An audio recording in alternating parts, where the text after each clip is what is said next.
1878 সালে প্রকাশিত হয় রবীন্দ্রনাথ ঠাকুরের প্রথম কাব্যগ্রন্থ কবিতা। এছাড়াও পরে তিনি রচনা করেছিলেন সন্ধ্যা সঙ্গীত নামে আবেগটি কাব্যগ্রন্থ। এরপর সন্ধ্যা সঙ্গীত কাব্যগ্রন্থ রচনার পর তিনি প্রবল সঙ্গীত, মানসিক, সোনার চিন্তা, চৈতালি, বলবেলা, কণিকাণ্ড, বক্তৃতা, গীতাঞ্জলি,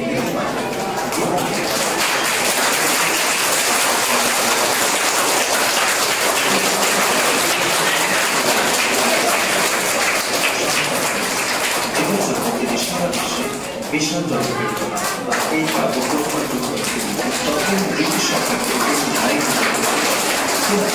1919 সালে জালিয়ান ওয়ালাবাগের দীর্ঘ। তো আমরা সবাই এখানে সমবেত হয়েছি কেন? রবীন্দ্রনাথ ঠাকুরের জন্মদিবস পালন করতে, তাই তো? রবীন্দ্রনাথ ঠাকুরের কি জন্মদিবস? 25শে বৈশাখ তারিখে, ঠিক আছে? উনি জোড়াসাঁকোর ঠাকুর পরিবারে উনি জন্মগ্রহণ করেছিলেন। আর সেটা ছিল 1268 বঙ্গাব্দ, 1268, ঠিক আছে? আর যদি ইংরেজিতে বলি তাহলে সেটা হবে কি 1861 খ্রিস্টাব্দের 7ই মে। কত? 1861 খ্রিস্টাব্দের 7ই মে। আর কত বঙ্গাব্দ বললাম আমি? 1868, ঠিক আছে? 68 বঙ্গাব্দের 25শে বৈশাখ তারিখে উনি জন্মগ্রহণ করেন জোড়াসাঁকো ঠাকুরবাড়িতে। ওনার বাবার নাম দেবেন্দ্রনাথ ঠাকুর, আর ওনার ঠাকুরটা হচ্ছেন যে প্রিন্স দ্বারকানাথ ঠাকুর, ঠিক আছে? তো ওনার জমিদার টাইপের ফ্যামিলি ব্যাকগ্রাউন্ড ছিল, ঠিক আছে? সবাই রাজাদের মতো থাকতো, সেজন্য ওদেরকে প্রিন্স, মানে ওনার যে ঠাকুরদা ছিলেন, ওনার ঠাকুরদাকে প্রিন্স বলা হতো, ঠিক আছে? তিনি ছিলেন বাঙালিদের জন্য গৌরব তথা প্রথম নোবেল জয়ী, যিনি সাহিত্যের মধ্যে অর্থাৎ লিটারেচারের মধ্যে প্রথম ভারতীয় ছিলেন যিনি কিনা সাহিত্যে নোবেল পুরস্কার লাভ করেন 1913 খ্রিস্টাব্দে। 1913 খ্রিস্টাব্দে তিনি এর মধ্যে আমাদের গীতাঞ্জলি নামক কাব্যগ্রন্থটি রচনা করে সাহিত্যে নোবেল পুরস্কার লাভ করেন। তাছাড়া উনার ঠাকুরদার নাম কি বলো তো? ঠাকুরদার নাম শোনা যাচ্ছে না, জুড়ে বলো। দ্বারকানাথ ঠাকুর, তাই তো? আর ইয়ে কি ছিল ওনার বাবার নাম? মহর্ষি দেবেন্দ্রনাথ ঠাকুর। সবাইকে খেয়াল করে শুনতে হবে, বুঝেছো? যদি খেয়াল করে না শুনো তাহলে আমি মিডিলে কোয়েশ্চেন করব। যদি বলতে না পারো, ঠিক আছে, বলতে না পারো তাহলে কিন্তু কি হবে? লজ্জা দেব, বুঝেছো? আচ্ছা, তো কি বলছিলাম আমরা? তিনি হচ্ছেন কি আমাদের বাঙালির কি গৌরব। উনি ভারত তথা বাংলাদেশের জাতীয় সঙ্গীত রচনা করেছেন। জাতীয় সঙ্গীত, আমাদের জাতীয় সঙ্গীত কি রে? জনগণ মন না, সেটা কে রচনা করেছেন? রবীন্দ্রনাথ ঠাকুর। আর বাংলাদেশের জাতীয় সঙ্গীত কি জানো? বাংলাদেশের ও আমার সোনার বাংলা আমি তোমায় ভালোবাসি, তাই তো? ও আমার সোনার বাংলা, এরকম না? ও আমার সোনার বাংলা আমি তোমায় ভালোবাসি। তো সেই গানটি মানে সঙ্গীতটি রচনা করেছেন কে? রচনা করেছেন রবীন্দ্রনাথ ঠাকুর, বুঝেছো? তথা ওনার আরেকটি কবিতা রয়েছে, আরেকটি গান রয়েছে, যেটাকে কিনা শ্রীলঙ্কার যে ভাষা রয়েছে ওই ভাষাতে ট্রান্সলেট করে ওখানকারও কিন্তু জাতীয় সঙ্গীত রচনা হয়েছে, ঠিক আছে? এক্স্যাক্টলি ওনার কবিতাটি নয়, সেটা ট্রান্সলেট করে ইয়ে করা হয়েছিল, তো নোবেল জয়ী বাঙালি রবীন্দ্রনাথ ঠাকুর, আজ ওনার জন্মদিবস। ঠিক আছে, তো কি বললাম, নোবেল জয়ী রবীন্দ্রনাথ ঠাকুরের জন্মদিবস আজকে। তো ওনার জন্মদিবসে আমরা ওনাকে জানাই কি শত শত প্রণাম। ঠিক আছে, আমরা ওনাকে কি জানাই শত শত প্রণাম। যে উনার মতো একজন কবি, উনার মতো একজন লেখক, উনার মতো একজন ঔপন্যাসিক এ দেশে তথা এ পৃথিবীতে আবার আরেকজন জন্ম নেবে না। বুঝেছো? তিনি বাঙালির মধ্যে শ্রেষ্ঠ বাঙালি বলতে পারি আমরা, শ্রেষ্ঠ বাঙালিও বলা যায় ওনাকে। যে উনার মতো উদার তথা এত মানে চিন্তাশীল কবি আমরা অনেক কমই দেখতে পাবো। উনি তোমাদের দশম শ্রেণীর যে হিন্দি বই রয়েছে, সেই দশম শ্রেণীর হিন্দি বইয়ের মধ্যে তোমরা দেখবে একটি চ্যাপ্টার রয়েছে সারাক। কি নাম? সারাক বলে। ঠিক আছে, উনি নির্জীব প্রাণীর ভেতর, নির্জীব বস্তুর ভেতর যেভাবে প্রাণের সঞ্চার করতেন উনার লেখার মাধ্যমে, সেটা ছিল উনার একটি আলাদা একটি ট্যালেন্ট। বুঝতে পারছো?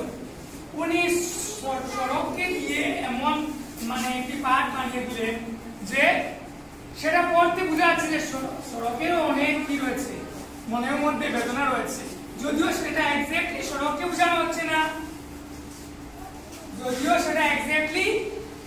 বোঝানো হচ্ছে না, কিন্তু তবুও আমাদের এর মধ্যে যেভাবে উনি কল্পনা করতেন গাছকে নিয়ে, যেভাবে উনি কল্পনা করতেন নির্জীব বস্তুদেরকে নিয়ে, উনার চিন্তাধারাগুলো কিন্তু অন্যান্য কবি তথা লেখকদের থেকে পুরোপুরিভাবে পৃথক ছিল। বুঝতে পারছো? তো আমরা সবাই আজকে উনার জন্মদিবসটাকে পালন করব। তোমরা সবাই এক্সাইটেড তো? Yes sir. বুঝা আছে আমাদের ইয়েস স্যার বলা থেকে? সবাই এক্সাইটেড তো? Yes sir.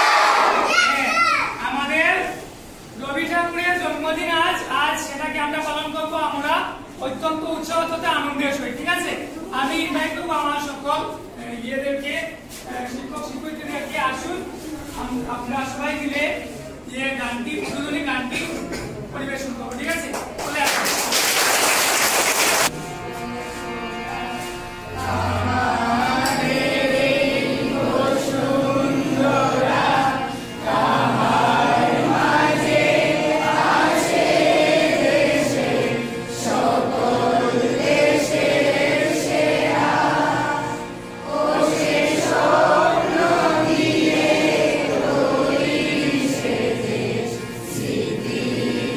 Yeah.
যদি কেউ কথা না বলে ওরে ওরে ও বাঁকা, কেউ কথা না বলে যদি সবাই থাকে মুখ ফিরায়, সবাই করে ভয়, যদি সবাই থাকে মুখ ফিরায়, সবাই করে ভয়, তবে পরাণ খুলে তোর মনের কথা একলা বলো রে, যদি তোর ডাক শুনে কেউ না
কলকাতার জোড়াসাঁকো ঠাকুর পরিবারে।